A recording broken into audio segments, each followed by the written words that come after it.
Do you remember your first job? Anybody have a paper route? Okay, thank you, Steve. Maybe I sold the Grit one summer when I was about 9. Have you remember the Grit? Okay, a few of you remember the Grit, the Good News newspaper. They were, I think, a quarter. Maybe you were babysit whenever you were younger, or picked up bottles for the deposit. Really aging myself, I know, and I don't care. Although my first jobs were helping my dad in the meat packing plant and working cows on the weekends, the first job that the government recognized by not allowing me to keep all that I had earned was with the Brookshire Grocery Company in Wills Point. And if you lived in this area, in the Dallas area, I know it was on the news, you may remember the news reports of May the 13th in 1976 when a white pickup, dually pickup, barreled into the Wills Point Brookshire Grocery Store in the early morning, about 5:40 a.m., and gutted the store when the truck, which was a stolen vehicle out of Mississippi, carrying 2 55-gallon barrels of some kind of petroleum product, went through the front doors, through the check stands, almost to the meat market, and then exploded. It caught fire at the store, obviously, blew it from the inside out. It was pretty remarkable to see. There, two friends, or what would become friends in years later, T.J. Boyd and Bobby Patillo, were running late that morning. They were not due, or they were due at the store at 5:30. They were running late, and so they missed it. My brother was supposed to be there at 6:30 to help unload a truck, and whenever he got there about 6:30, he saw the store on fire. There's a point to this, by the way, just those of you who are wondering, those of you who are visiting. About 9 months later, when the store was about to reopen, the company held a hiring event at the local post office. And I went in before school. I was a junior in high school, and filled out an application, handed it to the guy from the company, and I started to walk away. And this guy said, I see your name is Ebarb. Are you related to Tommy Ebarb, who works at this store? And I said, yes, sir, that's my brother. And he said, well, didn't Tommy tell you that, the company policy does not allow for relatives to work at the same store? And I said, yes, sir, he did. And he said, well, then why did you apply? And I said, well, I figured it was worth a shot, and if I didn't apply, there was no way I was going to get hired. And so he looked at me and he smiled. He said, well, my name is Tim Brookshire, and I have the authority to suspend that rule. You're hired. And so I went to work, literally that afternoon before the store opened. Jobs. You love them, you hate them. Well, it doesn't matter. We all have to work, right? We have work to do. We find meaning in our work sometimes, right? Okay, yeah, I got a few nods there. Sometimes we find frustration in our jobs. Is that correct? I'm looking at my wife. And work, in a sense, may be some kind of punishment for us messing things up in the first place. So I guess we can kind of blame Adam and Eve for having to punch a clock. And if you're looking for, or you're thinking about work, and you're looking for a job, or for a book to read during the holidays, Chicago author Studs Terkel wrote a book called Working. Maybe you've read it. If you haven't, I would recommend it. It's called Working, where people talk about what they do all day and how they feel about what they do. It's a really fascinating book. I have it, actually. And since we're talking about working, what's the hardest job that you ever had? Every few years you'll see on the internet they'll put out this list of the hardest jobs in the world, and they always include the obvious things. Coal miners who work deep underground, first responders, trauma surgeons, teachers that teach in under-resourced schools, caregivers that tend to loved ones that maybe have dementia, single parents working multiple jobs. That's hard. Farm workers, especially dairy farmers, who work all hours and in all kinds of weather. And then sometimes they add, some humorous hard jobs like being a referee at the Cowboys and Eagles game, or the person who has to tell you that you're in the wrong line at the DMV. And those poor people who work at the airport this past weekend, can you imagine? Explaining why the flight was overbooked, or having to explain to people the reality that I can't change the weather. Yeah, it's crazy. Hard jobs. Those are demanding. Those exhausting jobs, but they're essential And then we come, told you I would get there, then we come to John chapter 6. And the disciples asked Jesus a question that on the surface it sounds like that they want to add one more job to that list. What must we do to perform the works of God? In other words, Jesus, tell us what the hardest spiritual job is, and we'll get to work on it. And the crowd that surround has chased Jesus across the lake, kind of with the long way around the barn. He went straight across. And they just witnessed this feeding of the 5,000 and this miracle of bread being multiplied at the hands of Messiah. But Jesus knows their hearts. He says, you're not looking for me because you saw signs. You're looking because you want to get fed again.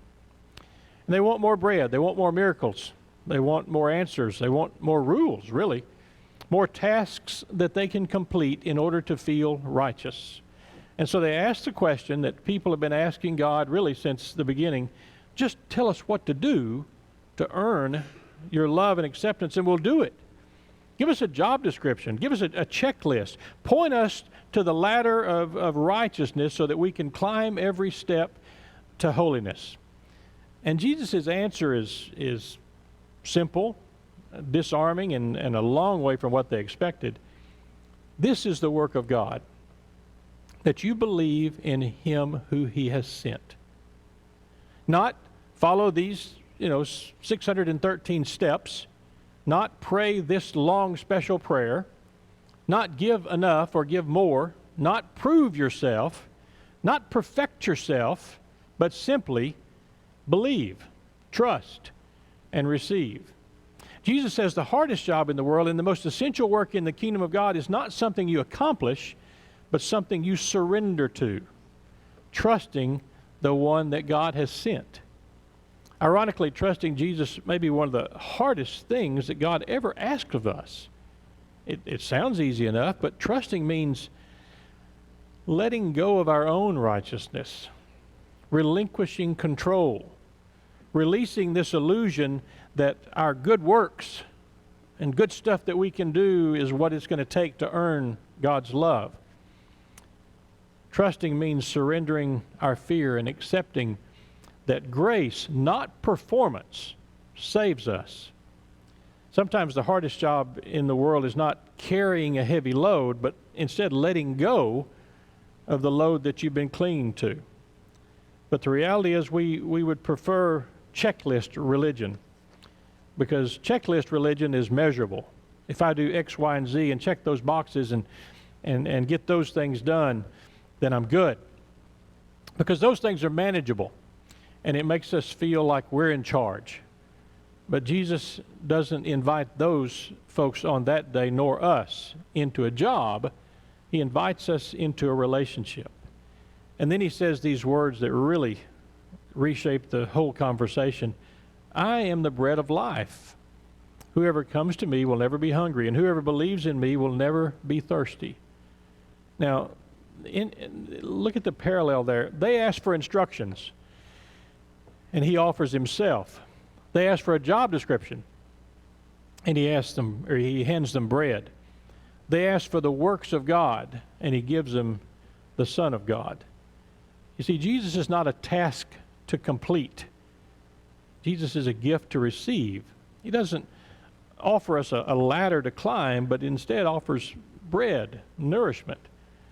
He doesn't offer spiritual employment with jobs to do. Instead, he offers this spiritual nourishment. Why?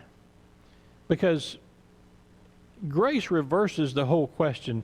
When Jesus answers, believe in the one whom God has sent, he turns the entire question upside down. The real question is not what must we do, but what has God already done? And the answer is easy, sort of. God has sent his Son. God has offered true bread. God has come near. And God has done the work that we could never do. Our role isn't to complete the work, but to trust the one who already has. Do you remember from Greek mythology, Sisyphus? Anybody remember Sisyphus? I love it when people nod whenever I didn't see anybody over here nodding. Okay, well, he was cursed by Zeus to push this huge boulder up a steep hill for eternity. And every time he got it to the top of the hill, it would roll back down. And that's a pretty good picture of what we do when we count on works, the things that we can do to earn God's love. Because try as we might, our very, very best is not good enough. The boulder always rolls back down. But thanks be to God, Christ has done the heavy lifting and the light lifting and all the lifting for us. And that's the gospel. The heavy lifting of salvation, righteousness, forgiveness, that's God's job, not ours. Our calling is trust, to step aside, to rest in grace, to receive the bread of life. And so what does it look like to believe in the one whom that God has sent in today's world? Well, first, trust him in your hunger. Now, I know none of you are hungry after this weekend, but for the daily bread, for that daily sustenance, it's not for meaning, or to trust for meaning, to trust for security, to trust for hope, to trust for forgiveness, and also trust him in your exhaustion, which you may have some of that during these holiday days. Remember, whenever you're weary trying to earn and prove or perfect yourself, remember that Christ is the bread. Trust him with your future. The God who fed 5,000 with a bunch of scraps has grace abundant. God is not short on resources. Even trust him with your failures, because our mistakes don't disqualify us. Our mistakes don't prevent us from receiving grace. In fact, they qualify us to receive it when it comes right down to it. And then the last thing, maybe trust him with your sustenance. You know, bread is something that we rely on, not something that we admire. Jesus is meant to be taken in, and we'll celebrate that in just a moment. Taken in and trusted daily and relied on hourly. So what's the hardest job in the world? For many, it's trusting Jesus more than themselves. For many, it's receiving instead of achieving. It's letting go instead of holding tight. It's opening their hands instead of clenching our fists. And yet that's the job that brings life. Because the moment that we stop striving and start trusting, we stop earning, then we start receiving. We stop working for bread that perishes, and we turn toward the one that is the bread of life. That's the moment that grace does its best work. So Jesus' invitation is the same today. Come to me, believe, trust, eat this bread, and live. The hardest job in the world becomes the most life-giving one when we discover that Jesus himself is our food, our life, and our rest. Amen.